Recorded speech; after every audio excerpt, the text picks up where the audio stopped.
क्या आपके sales staff से कस्टमर कन्विंस नहीं होता, वो कंफ्यूज हो जाता है? आपका सेल्स स्टाफ प्रोडक्ट के बारे में सारी टेक्निकलिटीज बताता है, स्पेसिफिकेशंस, प्राइस या जो भी कुछ जो कस्टमर मांगता है, लेकिन फिर भी अल्टीमेटली आपका जो कस्टमर है वो कंफ्यूज्ड है। ऐसा क्यों होता है? क्योंकि आपका जो सेल्स का स्टाफ है उसको डेटा तो याद है, बट उसको कस्टमर की स्टोरी याद नहीं है, कस्टमर का पेन एरिया याद नहीं है, कस्टमर को किस तरीके से वो चीज समझनी है वो याद नहीं है।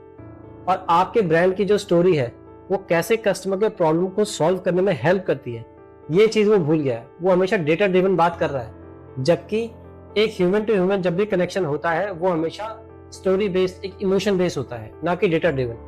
डेटा जो आप सुन रहे हैं वो घर जा के भूल भी सकते हैं, बट अगर एक इमोशनल कनेक्शन बिल्ड होता है तो आप कभी वो भूल नहीं पाते हैं। तो आपका ब्रांड कैसे एक स्टोरी फॉर्म में उनकी किस प्रॉब्लम को सॉल्व कर रहा है, ये आपका सेल्स का पर्सन कम्युनिकेट नहीं करता, इसलिए ये बहुत बड़ा गैप आता है। ये स्टोरी बेस्ड ट्रेनिंग का आखिर क्या मतलब होता है? स्टोरी बेस्ड ट्रेनिंग का मतलब है कि जब आप अपने सेल्स टीम को बियॉन्ड द प्रोडक्ट टेक्निकलिटी चीजें बताते हो। हर कस्टमर का बाय करने का रीजन अपना अलग अलग होता है, आपको समझना पड़ता है कि ऐसे 5-10 रीजन मोटे मोटे क्या है। कई कई बिजनेस में ये 20-20, 25-25 रीजन भी हो सकते हैं। अब आपको समझना पड़ेगा अपने बिजनेस के अकॉर्डिंगली कि मेरे बिजनेस में लोग किन किन रीजन से इन चीजों को बाय करते हैं, उनके पीछे के दर्द क्या है, उनके पीछे की कहानी क्या है, और ये प्रोडक्ट बाय करने के बाद उनको कैसा फील होगा या वो कैसा वो फील करना चाहते हैं। जब आप इन सब के साथ छोटी छोटी स्टोरीज बताते हैं और अपने सेल्स टीम को उसके अकॉर्डिंगली ट्रेन करते हैं, तो आपका जो सेल्स का पर्सन जब उससे कम्युनिकेट करता है तो वो उसके साथ एक इमोशनल कनेक्शन बिल्ड हो जाता है, क्योंकि वो जानता है कि ये प्रोडक्ट मेरी इमोशनल या साइकोलॉजिकल नीड्स को फुलफिल करता है, ना कि सिर्फ प्राइस और डेटा के बारे में बात करता है। प्राइस और डेटा कोई भी याद नहीं रखता।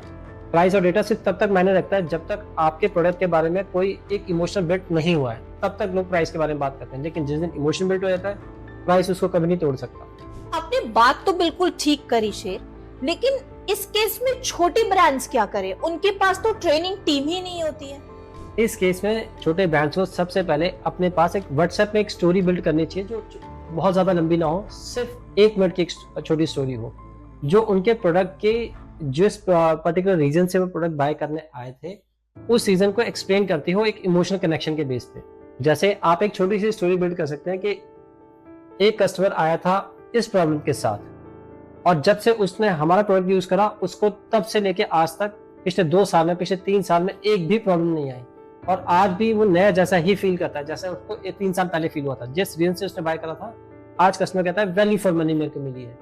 इस तरीके से जब आपका एंड बायर बात करेगा आपके कंपनी के बारे में, तो लोग उससे ज्यादा बेटर इमोशनली कनेक्ट कर पाएंगे।